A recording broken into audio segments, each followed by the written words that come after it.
Deus deseja que a gente desenvolva a capacidade de lidar bem com situações inesperadas, às vezes se utilizando do improviso.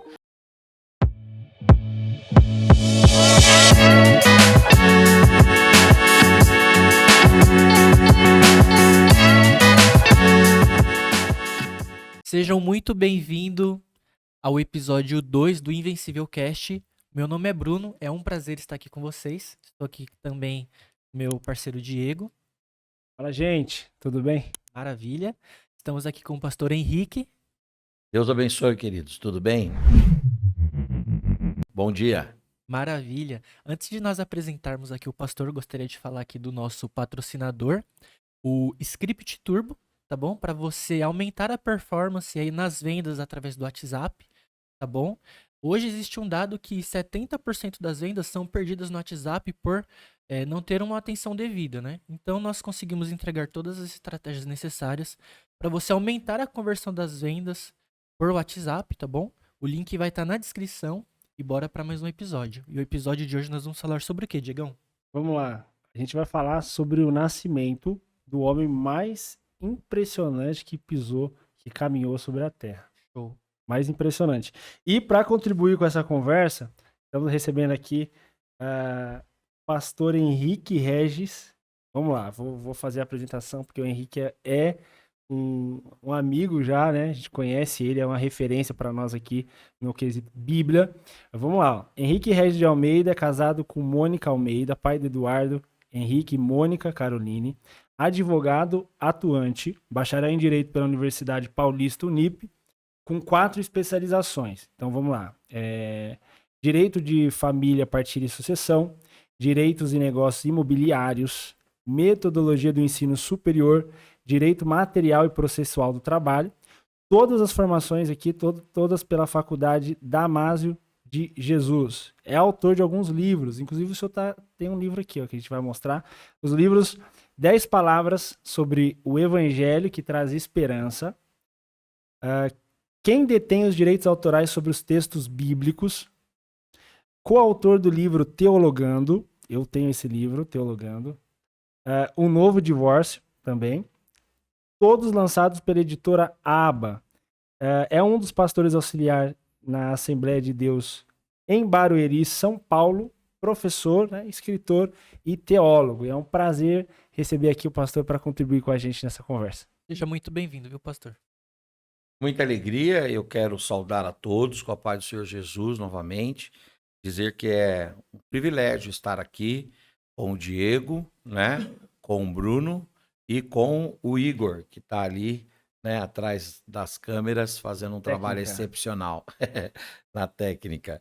E também eu estou tendo a oportunidade de ter na minha companhia aqui o meu filho, o Dudu. Ontem o Dudu completou 18 anos de idade, hein? Aí, Agora é um homem maior. Agora sim. E eu estou muito feliz de poder participar com vocês. Quero saudar todos os irmãos que estão acompanhando e amigos também pelo Instagram do Diego. Deus abençoe vocês. Aqueles que vão acompanhar pelo canal Invencível Podcast, né, no YouTube também. Deus abençoe vocês. É um prazer estar aqui. Espero que esse assunto seja relevante e edificante, né? O nosso querido irmão Diego falou sobre os livros. Dos 4 títulos que eu tenho, eu consegui trazer aqui um deles que se chama Os Direitos Autorais sobre os Textos Bíblicos. Esse livro é muito legal e eu falo sobre direito autoral, né? E falo sobre bibliologia. E eu procuro responder a uma pergunta, que é a seguinte: se a Bíblia é a palavra de Deus e se nós somos o povo de Deus, por que nós não recebemos a Bíblia gratuitamente, mas nós temos que pagar pela Bíblia? Nós temos que pagar pela Bíblia porque alguém detém os direitos autorais sobre os textos bíblicos e pode utilizar-se desses direitos tanto no aspecto moral quanto no aspecto patrimonial. Então é sobre esse aspecto que eu falo aqui. E também sobre bibliologia. E esse é de vocês, tá bom? Deus abençoe aí. Muito obrigado. Presente para E esse é um vocês aí. episódio que dá pra gente gravar, porque é um assunto Interessante. Sem dúvida. É, Se vocês me chamarem um dia para falar vamos sobre marcar esse aqui. esses temas, né? Os meus livros, geralmente, eles nascem como fruto de trabalhos de conclusão de curso. Então, Sim. esse daí é o meu TCC da minha faculdade de Direito. Quando eu fiz a pós em Direito Material e Processual do Trabalho, aí eu lancei um livro chamado Princípios que Regem a Jus Laboral no Brasil, né? Depois eu fiz a pós em Direito de Família, Partilha e Sucessão e lancei o livro que se chama O Novo Divórcio, uma palavra bíblica, jurídica e teológica sobre casamento, divórcio e segundas núpcias, né? E depois eu lancei 10 palavras sobre o Evangelho que traz esperança e em parceria com vários autores, na verdade ali foram a 20 mãos aquela obra lá, porque são vários autores, nós lançamos Teologando, né? Então é bem legal, cada livro tem uma ideia aí, né? Muito Top legal. demais. Bom. Vamos lá. Pastor Henrique, a gente fala Pastor Henrique, né, por conta do nosso... Então, já acostumamos falar Pastor Henrique, ele é um mentor, assim, nessa questão bíblica, espiritual. Então, vamos lá. Pastor, antes, até da gente entrar aqui, né, no Nascimento, tem um ponto interessante, eu acho que muita gente confunde. Como esse podcast, ele vai chegar para os nossos alunos, clientes, e também vai estar lá no YouTube e tal. Tem muita gente que tem pouco conhecimento bíblico. Só para contextualizar, porque quando a gente fala do nascimento de Jesus, está falando do verbo encarnado, o próprio Deus, né? Então é um assunto bem rico, tem muita informação. Mas só para contextualizar, toda a Bíblia, ela aponta, no Antigo Testamento, são os 39 primeiros livros, apontam para Jesus, né? Ela está apontando para Jesus, o nascimento, toda essa história. Desde Gênesis 3,15, né? E ela vai apontando. E aí Mateus, que de fato ali nos Evangelhos, Novo Testamento, que é a Nova Aliança, Jesus, começam os autores, os escritores, evangelistas, narram o nascimento de Jesus. E aí eu acho muito bonito, pastor, é muito forte a questão do cenário que Deus foi preparando, que foi aceitando para a chegada do Messias. Foi um cenário absurdo. E aí o senhor tem consegue contextualizar um pouco disso? O que Deus preparou? Como que foi essa... Em Gálatas 4:4, Paulo vai dizer que, vindo a plenitude dos tempos, Deus enviou o seu Filho, nascido de mulher, nascido sob a lei. Então, Paulo diz que quando Jesus nasceu, o tempo estava pronto, pleno, acabado, perfeito. Sim. Era o tempo ideal. E como que foi a história da humanidade até chegar esse tempo ideal? Bom, tudo começa com a criação. Uma premissa da fé cristã é que todas as coisas vieram a partir da fala de Deus. Gênesis 1:1. No princípio criou Deus os céus e a terra. Em hebraico é Bereshit bara Elohim. Bereshit criou, bara do nada, Elohim Deus. Um teólogo um dia me ensinou que Deus não criou a partir do nada, porque Deus criou a partir de si mesmo. E Deus é tudo. Sim. Então o bará não é o nada absoluto, né? Sim. Porque é tudo de Deus. Deus criou tudo a partir de si mesmo, a partir da sua palavra. E aí vem o versículo 3, 2 diz, a terra era sem forma e vazia, e o Espírito de Deus pairava sobre a face do abismo, e o 3 disse, haja luz. E nesse haja luz, houve luz. Ali está, a meu ver, a manifestação primaz de Cristo. Cristo é este verbo, haja, né? Que os gregos vão chamar de logos, o logos. Porque o logos é o quê? No grego koiné, que é o grego do Novo Testamento, que é o grego popular, o logos quer dizer conhecimento. Mas o logos, no aspecto do grego clássico e nas obras clássicas gregas, a Ilíada de Homero, a Odisseia de Homero, Filo, Plutarco, entre outros, né? Nas obras desses grandes eruditos gregos, o logos não é só um conhecimento. O logos é o ser, o logos é a essência, o logos é o âmago, o logos é aquilo que é entranhável, aquilo que está no interior. Então, quando disse Deus, haja, o logos saiu, é o próprio Deus com toda a sua essência saindo para dar forma, né? As coisas como elas são. E depois da criação de tudo, Deus vai criar o homem. E o homem, ele é criado perfeito, porque a Bíblia fala que no final de tudo que Deus faz, em Gênesis 1 e 2, Deus viu a sua criação e disse que era boa. Viu Deus aquilo que criou e disse, é bom. Né? Só que quando Deus vai criar o ser humano, Deus coloca o homem no jardim e diz para ele, olha, de toda a árvore do jardim você comerá, mas o dia que você comer da árvore do conhecimento do bem e do mal, dela não pode comer, e o dia que comer, me desobedecendo, certamente morrerá. A palavra ali para morrer é a palavra que os gregos vão trazer como a palavra thanatos. E o que é morrer? Por exemplo, a Organização Mundial da Saúde diz que a morte ela é caracterizada pela cessação da atividade no córtex cerebral. Quando acontece a cessação da atividade cerebral, aconteceu o falecimento, aconteceu o óbito, aconteceu a morte, ok? A vida, para fins jurídicos, ela surge na concepção, mas o indivíduo, ele sai desse aspecto de nascituro e ele se torna realmente um nativivo, né? Um ser humano que nasceu com vida e logo é detentor de direitos, né? Quando entra ar nos pulmões. Se entrou ar nos pulmões, nasceu com vida. E como que é a morte? Para fins de direito, segue a Organização Mundial da Saúde. Se cessou a atividade do córtex cerebral, houve a morte. Na Bíblia, o thanatos quer dizer o quê? Quer dizer separação. A morte não acontece quando acontece a cessação da atividade neurológica cerebral, etc. Mas acontece quando tem a separação, o desmembramento. Então, morte na Bíblia, teologicamente falando, é separação.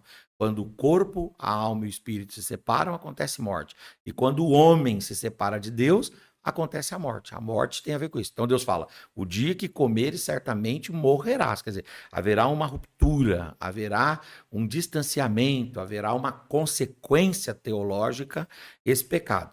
E o homem, ele, tendo a palavra de Deus e a orientação de Deus, ele peca. E pecar, na Bíblia, o Novo Testamento vai usar por várias vezes a palavra hamartia, né? E o que significa hamartia? Errar o alvo. Esses dias a minha filha estava dando aula na escola dominical para umas crianças e o tema era sobre o pecado, a queda, o pecado original, a queda de Adão, né? E aí quando ela foi ilustrar, ela falou, pai, eu coloquei assim, eles numa linha com várias bolinhas de papéis assim na mão e coloquei um cestinho. E aí fomos jogando. Alguns acertavam, outros erravam. Eu dizia, bom, aqui o errado, o pecado está exatamente nesse errar o alvo. Qual era o alvo do homem? Obedecer a Deus. Sim. Qual era o alvo do homem? Honrar a natureza de Deus. E qual era o alvo do homem? Cuidar da criação de Deus. O homem, ele peca errando o alvo quando ele desobedece a palavra de Deus, quando ele ofende a natureza de Deus e quando ele destrói a criação de Deus. Aí o homem peca. Naquele ato da queda, um ato horrível, nós temos várias consequências. Uma consequência teológica, que é o afastamento do homem de Deus. Uma consequência psicológica, que é o afastamento do homem consigo mesmo. O homem, a partir daquele momento, entrou em crise. Sim. A primeira expressão de Adão foi, eu percebi-me nu. E essa nudez física traduz uma nudez na alma, uma nudez na mente, uma incompletude no interior. Sim. Essa crise existencial e interna tem a ver com a consequência psicológica do pecado. Depois você tem a consequência sociológica. Por quê? Porque o homem briga com a mulher. A mulher que o Senhor me deu. Foi o primeiro momento que nós temos a ruptura do casal. O primeiro momento que a gente tem a discórdia. E a partir daquela discórdia do casal, vai ter reflexo nos filhos, porque um vai brigar com o outro a ponto de matar o outro. Sim. O Caim tirando a vida do Abel. E a partir dali vem todo tipo de cisão, de ruptura, de segregação que a humanidade se estabeleceu. E além disso, o pecado também gera uma consequência ecológica. Por quê? Porque a terra passou a produzir cardos, espinhos e abrolhos. São expressões bíblicas para falar desta situação difícil que o homem vai ter na terra. E aí começaram, então, os grandes problemas naturais, com terremotos, tufões, maremotos. Ali começaram, por exemplo, a produzir espinhos, né? Por exemplo, coisas peçonhentas, etc, etc. O pecado se universalizou. E o pecado gera uma última consequência ali, que é a consequência eterna, né? Não só uma consequência teológica, psicológica, sociológica, ecológica, mas eterna, que é o quê? Se o homem continuasse naquela situação, ele estaria longe de Deus. Só que é interessante que a graça, ela superabunda aonde abundou o pecado. E aí, o que Deus faz em Gênesis 3,15? Como você já citou aqui, Diego, é o próton evangelium. Próton evangelho é a semente, é a origem, é a célula máter do evangelho, que está em Gênesis 3,15. Da semente da mulher, eu vou levantar um que vai esmagar a cabeça da serpente, entende? E esta lhe ferirá o calcanhar. Ora, o que quer dizer a serpente ferir o calcanhar? Quer dizer a cruz. E quer dizer todas as agruras que Jesus Cristo enfrentou durante a sua vida. Sempre Satanás ofendendo-o, né? Machucando-o, mas na cruz a cabeça da serpente foi esmagada. Né? E o que é a semente da mulher? É a promessa de que Deus levantaria alguém. Aí Deus levanta o Abel, mas não é o Abel. Depois Deus vai levantar o Enos, não é o Enos. O Sete, não é o Sete. O Enos, não é o Enos. O Enoque, não é o Enoque. Né? O Noé, não é o Noé. Depois vem o Sem, não é o Sem, não é o Terá. Aí vem Abraão, o patriarca. Deus afunila o cumprimento da promessa, escolhe Abraão. Aí vem Abraão, Isaac, Jacó, José, Moisés. Aí Deus começa a falar diversas formas através de Moisés, né? Tanto que no livro do Gênesis, o Senhor é a semente da mulher, mas no Êxodo ele já é o quê? O Cordeiro Pascal. O Cordeiro da Páscoa representa o Senhor Jesus. No livro de Levítico ele é o sacrifício, né? O sacrifício perfeito escrito de Moisés. No livro de Números, ele é aquele que vai guiar Israel durante todo o deserto, a pedra ferida, mas que dela jorra água, que sara a vida humana, que sacia a vida humana, né? Depois, em Deuteronômio, Moisés vai falar lá, em Deuteronômio 18, vocês vão ver um profeta que é maior do que eu, a ele vocês devem seguir. E aí Deus está prometendo. Depois o Moisés morre, né? Vem o Josué também vai ser instrumento de Deus nesse aspecto profético messiânico.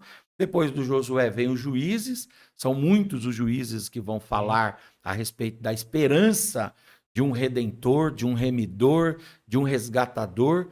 Depois vem o período da monarquia unida, com os 3 reis de Israel, da monarquia unida, Saul, Davi e o Salomão. Davi vai ser profeta de Deus também, porque Deus vai falar para Davi, Davi, eu vou colocar um filho teu no teu trono e nunca mais vai sair de lá, nunca vai faltar rei sobre a casa de Davi. Ora, mas depois Deus vai levantar o Salomão, e o Salomão vai trazer muitas palavras proféticas. Depois do Salomão vai levantar ali outros profetas, como Isaías. Isaías vai ser o maior profeta messiânico, o Jeremias, em Lamentações tem profecias, depois vem ali o Daniel, o Ezequiel e os profetas menores, do Oséias até o Malaquias. E em todo esse tempo, Deus está preparando o advento do seu filho, até que finalmente, né? Até que finalmente nós chegamos no final do Antigo Testamento com Malaquias. E o Filho de Deus, a semente da mulher, o Cordeiro Pascal, o Libertador, não tinha vindo ainda. Mas Deus levanta o profeta Malaquias para dizer novamente, olha, eu vou levantar alguém que vai remir o meu povo. Vem o período intertestamentário, alguns gostam de chamar esse período aí de período do silêncio, eu não gosto, eu gosto de chamar de período interbíblico, período intertestamentário, por quê? Porque é um período em que Deus fala. Sim. Deus fala por várias formas, Deus fala pela criação. Sim. A Bíblia de Jerusalém, por exemplo, ela aponta, quando ela está comentando em Gênesis 12, na nota de rodapé, que o Abraão, ele conheceu a Deus através dos elementos da criação. A criação revela Deus. É isso que diz o Salmo 19. Então, Deus falou pela criação, Deus fala pela consciência humana. Romanos 2,15 fala que aqueles que têm lei, pela lei serão julgados, aqueles que não têm lei, sem a lei serão julgados, porque a lei de Deus está em suas consciências. Na consciência humana, a lei de Deus está, pronto. Né? Então Deus fala pela Torá. Pela Tanakh judaica, pela Bíblia. Sim. O Antigo Testamento era difundido nas sinagogas, era ensinado. O Antigo Testamento era ensinado pelos sacerdotes, era ensinado pelos levitas, era ensinado o Antigo Testamento. Então Deus estava falando cada sábado que um judeu se reunia na sinagoga para orar e para meditar, Deus falava. Pelos cânticos. Deus falava pelos cânticos. Deus nunca falava deixou de falar. Pelos sonhos, né? Deus falou pela história, na revelação geral, Deus se revela pela história. E eu contei aqui para eles um pouco antes, uma história, não vou repetir aqui por conta do tempo, mas que foi no período intertestamentário que Deus estava agindo ali. Sim. Na vida de Judas Macabeus, etc. E tal. E depois, como que Deus não falou ali no período intertestamentário? Por voz audível, por voz angélica e por voz profética. E também naquele período não surgiram livros inspirados. É desta forma que Deus não fala. Sim. Mas de todas as outras formas, Deus continua falando. Por quê? O escritor aos Hebreus, no capítulo 1, versículo 1, ele vai dizer assim, ó, havendo Deus outrora falado muitas vezes e de muitas maneiras aos pais, pelos profetas, a nós nesses últimos dias, Deus nos um presente melhor, maior, nos fala pelo seu Filho. Entende? Ao qual constituiu herdeiro de todas as coisas. Então vem ali o período interbíblico.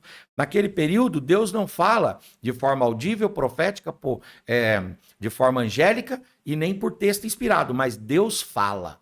E Deus está no controle da história. O Império Grego cessa o seu domínio, vem o Império Romano, e o Império Romano ele traz um negócio importante para aquele período ali, que é a Pax Ita Romana. E a Pax Ita Romana é o quê? A imposição da paz pela guerra, pela força, coercitivamente, compulsoriamente. A paz é estabelecida lá. Isso ajuda. Quando Jesus nasce, tem a invasão romana, mas é um período em que a paz é forçada. Entende? Outra coisa, no período de Roma ainda, criaram estradas. Até uma frase que diz o seguinte, todo caminho vai a Roma, não é verdade? Porque Sim. criaram as estradas. As estradas ajudaram a difusão do evangelho. Depois, como é que o evangelho expandiu para o mundo todo? Com as estradas. Os gregos tinham trazido as rotas marítimas. As rotas marítimas que Paulo vai usar e que os apóstolos vão usar, essas rotas marítimas são rotas que vão surgir ali no período intertestamentário. No período intertestamentário, vem ali uma coisa importantíssima, que é o quê? O surgimento dos múltiplos grupos religiosos. Então, o grupo de Jesus pôde surgir e não ser acachapado de forma imediata, porque era comum surgirem grupos religiosos. E aqueles que eram de Deus prevaleciam, os que não eram de Deus não prevaleciam. Então, o grupo de Jesus surge ali e ele fica na prateleira. O problema é que todos os outros vão passando e ele permanece para sempre, permanecerá para sempre, para a glória de Deus. Então, o Senhor está preparando quando surgem ali os saduceus, os essênios, os herodianos, quando surgem ali os fariseus, quando surgem ali aqueles ambientes de debate. Outra coisa, Deus prepara também essa plenitude do tempo quando surge o rabinato judaico. Essa ideia do Hillel, né? O Hillel, um grande rabino judeu, um pouco menos liberal, que Sim. fazia uma interpretação da Bíblia mais contemporaneizada. E surgiu também o Shammai, que era mais ortodoxo, né? Etc. Tal. E tinha também, é claro, outros rabinos. Nos dias de Jesus, existiam vários rabinos. E quando ele surge como rabi, ele não é uma agulha no palheiro. Ele é mais um. Ele é um homem comum, entende? Ele, etc. Então, Deus está preparando. Outra coisa importante é o grego koiné. O grego koiné, o grego, um único idioma para o mundo todo. Sim. O mundo daquela época falava o grego koiné. É claro que eles também falavam Sim. o idioma local, mas falavam o grego koiné. E o que é o grego koiné? É o grego do mercado, é o grego da rua, é o grego do açougue, é o grego da banca de jornal, é o grego dos amigos numa roda de conversa, é o grego popular. E aquele grego koiné, ele ajuda a difusão do evangelho. O Novo Testamento vai ser escrito no grego koiné, que é o grego do povo, o grego que um Sim. povo pode ler. Como é que você difunde uma visão se você não coloca essa visão numa linguagem que todo mundo pode entender? Então vai surgir ali. E depois disso, Deus vai preparar também, quando vão surgir ali, a prática da escrita, né? Assim, a Sim. prática da escrita tinha surgido muito antes, é óbvio, né? Por exemplo, quando nós temos registros históricos anteriores até a Moisés. Mas o senhor da fala assim que escrita. ela se disseminou Ela de fato. disseminou. Por quê? Houve uma alfabetização. Você tem, por exemplo, a escrita na pedra. Depois você tem a escrita no papiro. Depois no pergaminho, palimpsesto. Aí depois você já tem aquela escrita sendo difundida. Olha que interessante. Jesus entra em Lucas 4 na sinagoga de Caná da Galileia, que era uma aldeia, uma cidadezinha pequenininha, e lá tinha uma sinagoga e tinha uma cópia do texto sagrado lá.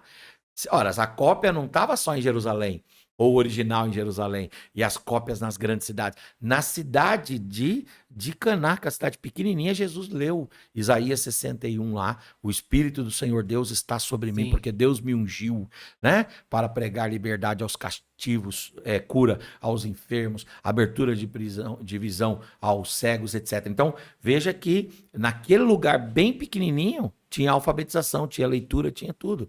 Então o texto estava difundido. Quando chega no Novo Testamento, nós encontramos Paulo lendo. Paulo é o homem do pergaminho, é o homem do livro. Entende? Ele escreve cartas, as missivas, né, dele. Então Deus foi preparando tudo até o bendito dia. Que dia é esse? Que dia bendito? Paulo vai falar que é a plenitude dos tempos. É o dia em que Deus decidiu, naquele dia, fazer a anunciação. De repente, começa ali com Zacarias, né? Recebendo a anunciação de que ele iria, junto com Isabel, já eram idosos e estéreis, mas eles iriam receber um filho, e que aquele filho viria no espírito de Elias, Sim. viria como precursor do ministério de Cristo, seria um indivíduo que deveria ter alguns cuidados com a sua pureza moral, porque Deus iria usá-lo para um propósito extraordinário. E aquele ali é quem? É João Batista. Eu gosto muito de um teólogo que fala que João Batista não é o sol, porque Jesus é o sol da justiça, como diz Malaquias, né? Mas João é a lua. É a lua. Sim. E ele tem a sua grandeza, a sua beleza, a sua serventia, a sua utilidade. Ele é a lua, né? Uau. E Jesus, ele nunca teve nenhum tipo de ciúme de João. Pelo contrário, quando João Batista falou para os seus discípulos irem perguntar se era ele mesmo, Jesus o Messias, ou deveriam esperar outro, Jesus respondeu para João e depois disse para os seus discípulos: dos nascidos de mulher, ninguém é como João. Né? Você vê que Jesus não vê a gente pela nossa circunstância. O João estava preso, prestes a perder a sua cabeça, como perdeu depois, realmente, estava titubeando na fé, mas Jesus continuava olhando para ele como ele é. Esse homem aí é um gigante de Deus, né? Eu acho isso muito bonito, essa honra que Jesus dá para o João. E dos nascidos de mulher, não teve ninguém como João Batista. E depois disso, de anunciar a Maria, ele vai anunciar quem? Desculpa, a Zacarias e a Isabel vai anunciar a Maria. A Maria vai receber a anunciação, a vinda do anjo Gabriel. E essa anunciação vai, depois, é claro, de uma complexidade, ser recebida por ela, ela vai crer naquilo. 9 meses depois, na cidade de Belém, ela estava embalando simplesmente o Filho de Deus, né? Aí os pastores no campo são avisados, os 3 reis magos, né, são avisados, o próprio Herodes é avisado, e posteriormente a isso, o Senhor Jesus é apresentado no templo. Cumpriu-se a plenitude dos tempos. Eu acho bonito porque Deus guardou Israel no Egito até Israel crescer. Aí trouxe Israel para o deserto. Jesus também foi guardado no Egito. Quando ele nasce, ele vai viver no Egito por cerca de 6 a 8 anos. Depois de 6 a 8 anos, ele vai. Tem um texto dos profetas que fala assim, ó, do Egito chamei o meu servo. Quando Deus fala do Egito chamei meu servo, está falando de Israel, que Deus chamou, mas está falando de Jesus, porque Jesus também foi chamado do Egito. Também vem a partir do Egito nesse momento, nesse aspecto, né? E depois ele vai se criar em Nazaré. Com 30 anos de idade, ele vai ao Jordão, na Judéia, e é apresentado ao mundo, batizado em água, cheio do Espírito Santo, é tentado por Satanás, recruta os seus discípulos, 3 anos e meio de ministério glorioso, até que ele entrega a sua alma na cruz do Calvário, seu espírito na cruz do Calvário, para redimir toda a humanidade. Então, quando a gente lê sobre o Natal e sobre essa plenitude dos tempos, nós devemos lembrar que Deus vai preparando tudo, até que esse dia acontece. É o dia do nascimento. Do nascimento em si. E é muito forte, é uma sequência de muitos milagres, né? Que a gente observa até o nascimento do verbo. E um ponto, a gente já deu uma resumida boa, aí a gente vai entrar em algum detalhe aqui, mas tem um detalhe que é o seguinte. O senhor falou do sol e tal, então a questão da data de Natal, a gente até recebeu uma pergunta no Instagram, algumas perguntas, não vai dar pra gente perguntar todas aqui, mas tem a maioria das perguntas eram o seguinte, já aproveitar que o doutor tá aqui, Natal, dia 25, tem toda a história que não dá para contextualizar agora, mas Jesus não nasceu no Natal, no dia 25 de dezembro. E por que a gente escolheu essa data? E por que a gente aproveitou essa data, sendo que é um outro Deus, Sol e não sei o quê? O que o senhor consegue falar? Eu entendo que a cultura, ela não pode ser extinta. Ela precisa ser redimida. E o que é você redimir a cultura? É você dar para essa cultura um sentido que Deus daria para ela. Entende? Sim. A partir dessa premissa, quando que o Senhor Jesus nasceu? Ou quando é possível que ele tenha nascido? Então vamos pensar. Qual o lugar do mundo eles estão? Oriente Médio, tá certo? Qual lugar do Oriente Médio? Palestina. Qual lugar na Palestina? País de Israel. Qual lugar em Israel que Jesus nasce? No sul. Como chamava essa região? Judéia. Na Judéia, qual cidade? Belém. Em Belém, aonde? Numa das estrebarias, ou seja, numa das fazendas que tinha lá um lugar onde você podia abrigar, albergar animais, um rancho, né? Você poderia abrigar ali animais ou até trabalhadores. Por exemplo, no livro de Ruth mostra um lugar semelhante àquele em que as pessoas descansavam lá. É possível que algum trabalhador descansasse ali. Então, naquele lugar é que a Maria finalmente vai dar a luz ao nosso Salvador. Ela vai pegar um coxo de dar comida para os animais, né? Que é a manjedoura, aquele coxo, vai colocar num canto, vai pegar panos que ela trouxe ali e vai preparar aquele coxo e vai deitar o menino naquele coxo. Bom, a gente tem uma ideia de que eles estão do lado de fora de uma casa, vamos colocar assim, durante a noite. Isso só é possível quando está uma noite quente. Não é possível numa noite fria. Porque qual que é a temperatura média daquela região lá? À noite pode chegar até 5 graus negativo. E durante o dia, 40, 30, 35, 40 graus, até 45 graus. Então é uma noite muito gelada. Para você permitir que a sua esposa fique num lugar daquele durante a noite, então ali provavelmente tinha um clima possível. Sim. Outra coisa, os pastores estão pastoreando nos campos de Belém durante a noite. Quando que se tirava os rebanhos dos apriscos e colocava-os nos campos abertos? Só no verão, no inverno não. Porque no inverno esses animais iriam morrer lá, entende? Não tinha alimento, não tem alimento suficiente para eles. Os pastores só levam os rebanhos a campo quando é um período quente, uma noite quente, tá certo? Então, por causa desses indícios, dá para a gente ter uma ideia de que Jesus nasceu numa estação quente. Essa estação quente de Israel, ela vai acontecer, o período que começa a esquentar é março e o final ali do calor é setembro, entende? No máximo outubro. Então Jesus deve ter nascido entre março e outubro. Alguns falam mais para o final, né? Por outros indícios do texto, mais para o final do verão, ou mais para o final da estação quente. Então ali provavelmente em outubro, porque depois de novembro começa a esfriar, dezembro é um gelo naquela região. Se a gente for lá agora, nós vamos encontrar lá um período bastante frio.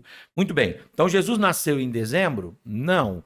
Ele nasceu dia 25 de dezembro? Não. Quando ele nasceu? Entre março e outubro, tá certo? Março e outubro. Provavelmente eu sou a favor de pensar ali, por conta de tudo que eu já li, no mês de outubro Jesus vai nascer. Que dia especificamente? Não dá para a gente definir.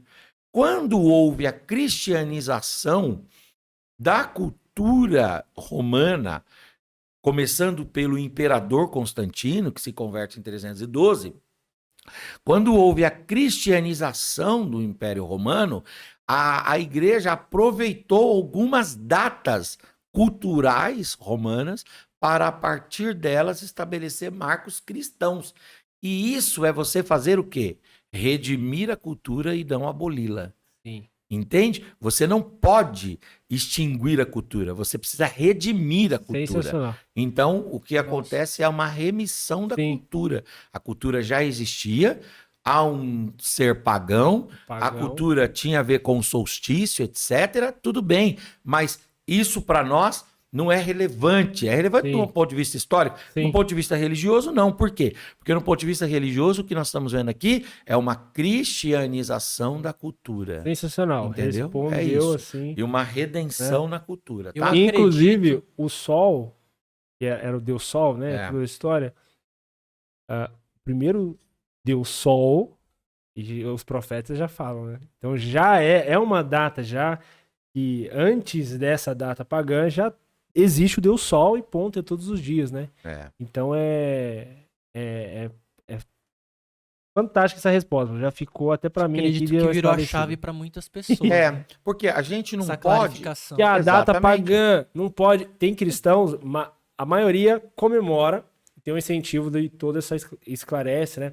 Pô, é uma data que a gente pode aproveitar para celebrar o nascimento de Jesus, até porque a gente celebra o nascimento de quem está vivo, né? E ele ressuscitou. Então vamos celebrar o nascimento do nosso Senhor nessa data. Ah, pagã. Aí tem a explicação, né? Redimir a data. Sensacional. Redimir a cultura. Sensacional. A cultura, por exemplo, se você tem a cultura, vamos supor, a cultura da pintura, né? Uma obra artística da pintura. Você vai abolir os pintores? Não, você vai redimir essa cultura, entende? Se você tem a música, você vai redimir a música. Se você tem a escrita, você tem... Então, a proposta do evangelho não é a extinção, mas é a redenção.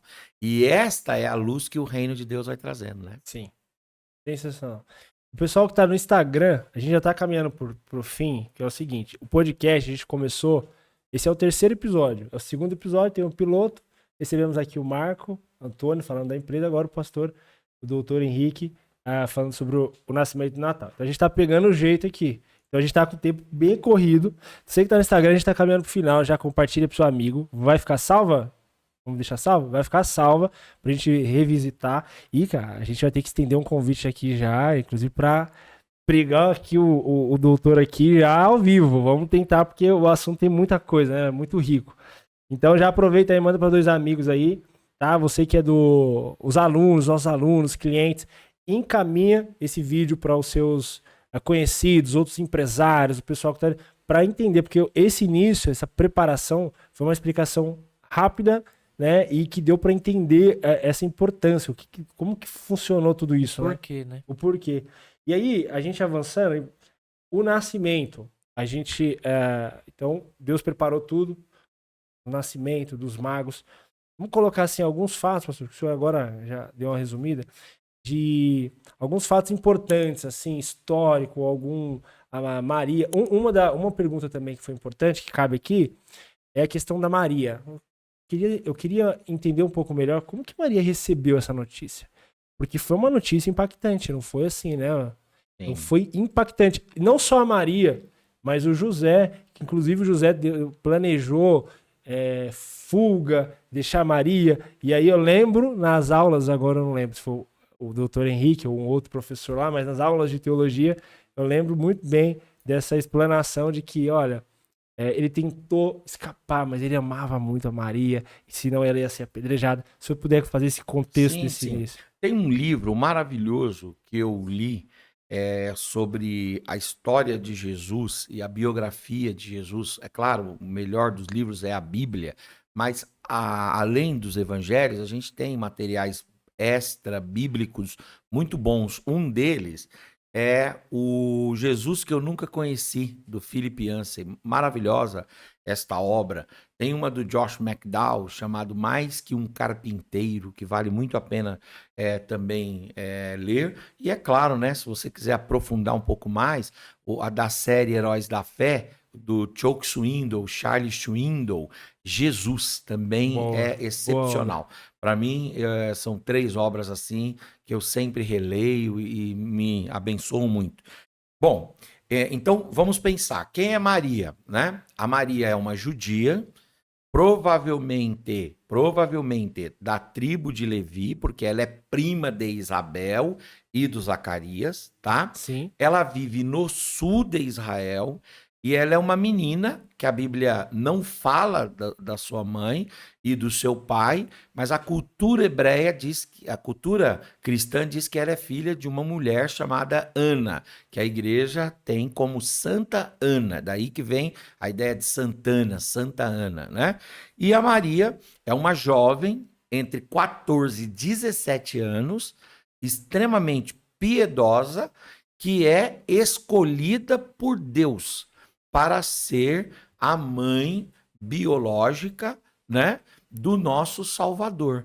E é claro, Deus rompe com um silêncio, já tinha rompido com Zacarias, e agora com a Maria, através do anjo, e o anjo vai dar para ela essa notícia, que é uma notícia impactante.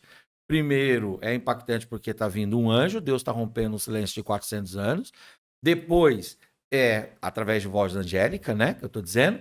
Depois vem ela é uma menina, então um anjo aparece, uma menina, para uma menina, né?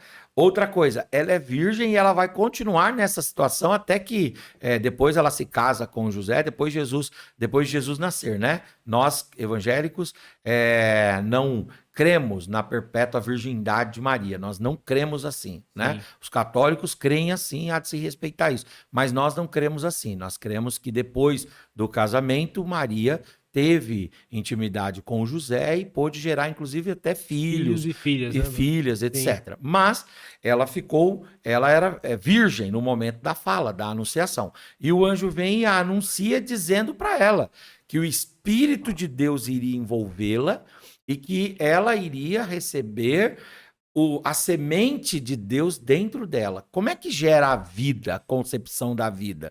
Você tem aqui o gameta masculino, certo? Através do espermatozoide, e você tem aqui o gameta feminino através dos óvulos. E esses gametas se tocam. Quando acontece isso, aí você tem aqui, então, a geração de novas células e tecidos, e assim sucessivamente vira o corpo humano. E no pensamento antropológico, bíblico e teológico, né? naquele momento, Deus gera a alma do sujeito. Sim. Tá? Nós não somos, eu particularmente não creio no traducionismo, que diz que a mãe fornece metade da alma e o pai fornece metade da alma. Nós não acreditamos nisso. E nós também não acreditamos na ideia de que Deus tinha um estoque de almas e ele ia mandando essas almas na medida que os gametas iam se encontrando. Não, nós cremos que no momento em que o gameta masculino e o gameta feminino se encontram e geram células novas, ali Deus gera uma alma e Deus traz essa alma à existência. Não no caso de Jesus, porque Jesus é pré-existente. Isso que eu ia não fazer. pode cometer esse erro Sim. de forma alguma. Com Jesus, não. Jesus não é criado no dia que ele Sim. é gerado ali em Maria. Não, não. Naquele momento acontece apenas a encarnação. A Bíblia não fala da criação de Jesus. Ela fala da encarnação. Por quê? Porque Miqueias 5:2 fala: E tu, ó Belém Efrata, de maneira nenhuma és a menor entre as cidades de Israel, porque de ti procederá aquele que empunhará o cetro e guiará as nações. E aí falam o finalzinho do versículo que é tremendo. E os seus dias são desde a eternidade. Os seus dias são desde a eternidade. Ele não é criado naquele dia. Sim. Ali acontece o quê? O gameta feminino está presente. E, de algum modo, o Espírito Santo trabalha fazendo com que ali aquele óvulo produza células e aquela criança seja gerada. E, naquele momento, acontece a encarnação do Verbo. É um milagre extraordinário. E depois disso, Maria vai conduzir Jesus no seu ventre por 9 meses, até que ele nasce, né? E no seu nascimento cumpre a promessa de Deus. É óbvio que durante os 9 meses ela ficou numa situação bem difícil. Por quê? Primeiro porque o José quis deixá-la, mas a Bíblia aponta que ele era um homem justo. E Deus falando com ele, ele ouviu a voz de Deus e permaneceu com ela. Quando fala que ele quis deixá-la, pode ser que, claro, o texto mesmo fala que é por amor, né? Que aí ele quis deixá-la secretamente, porque ele ficaria como alguém que se aproveitou dela, vamos falar assim, né? Ele ficaria como vitimador, ela como vítima, tá? Então ele quis se ausentar. E assumir a culpa, né? Sem dúvida, ele iria assumir a culpa, mas ele também estava com medo de que tinha ocorrido ali o quê? Uma quebra da aliança, porque um noivado quase se assemelhava ao pacto, o compromisso, ao casamento que nós temos hoje. Então, ele quis deixá-la, mas Deus interviu ali, né? Interveio, melhor dizendo, de forma poderosa, e naquela intervenção divina, ele permaneceu com ela. É óbvio que a hora que ele decide ficar com ela, eles vão enfrentar uma dificuldade. Por quê? Porque ou a sociedade vai interpretar, se José deixar que José é uma pessoa que tem um caráter duvidoso, ou se José fica com ela, como ficou, alguém vai duvidar do caráter de Maria, certo? De modo que ou vão duvidar do caráter dos dois. Sim. Porque os dois quebraram a aliança e não respeitaram o casamento. Sim. Entende o que eu estou dizendo? Então o José falou, bom, eu vou assumir essa responsabilidade e todos os ônus que isso envolve. Provavelmente enfrentou preconceito de família, provavelmente nas reuniões familiares ela entrava de cabeça baixa. O José tinha a opção de escolher qual problema enfrentar. E ele enfrentou o problema que o mantinha na direção de Deus e junto com a mulher que ele amava, junto com a sua família. É isso, a gente tem essa lição aí tremenda. Então ele vai permanecer com ela, enfrentar todas as agruras e sair depois vitorioso, porque a história comprova, né, pela repercussão, né, e por tudo que aconteceu posteriormente ao nascimento do Senhor, que tudo aquilo ali que eles narravam, de fato e de verdade, era verossímil, né? Entendeu? Sim. Sensacional. Pastor, realmente o nascimento de Jesus impactou e impacta as nossas vidas até hoje. E foi muito bom trazer à tona esse tema e ter essa explicação com essa profundidade que o senhor trouxe, dinamismo, com essa clareza. Eu acredito que deva ter virado a chave na cabeça de muitos dos nossos telespectadores que estão aí nos assistindo ou nos ouvindo aí pelas redes sociais, né? E eu gostaria de agradecer ao Senhor já. Amém. Pela sua presença aqui, por por esse bate-papo. Acredito que tenha sido muito incrível, né, pra gente aí. Sim, Nossos... a gente vai encerrar porque o pastor tem um compromisso aqui, já vai correr. A gente ficou 2 horas aqui, era para ter gravado a gente conversando aqui fora. A gente teve, sempre faz foi isso. muito interessante. Sim. Mas a gente tá começando aqui, então tá pegando um jeito pra gente ficar Sim, mais sim, tempo. Então, com certeza a gente vai facultar aqui outras oportunidades, convidar o doutor Henrique para falar sobre vários temas. Mas, pastor, agradecer, né, o senhor deixar a última mensagem e junto com isso, a gente colocar, o senhor também apresentar suas mídias sociais. Sim, por favor. Eu vi, inclusive, eu assisto algumas pregações do canal do YouTube, então, canal do YouTube com várias ministrações lá, inclusive tem uma lá do Nascimento de Jesus.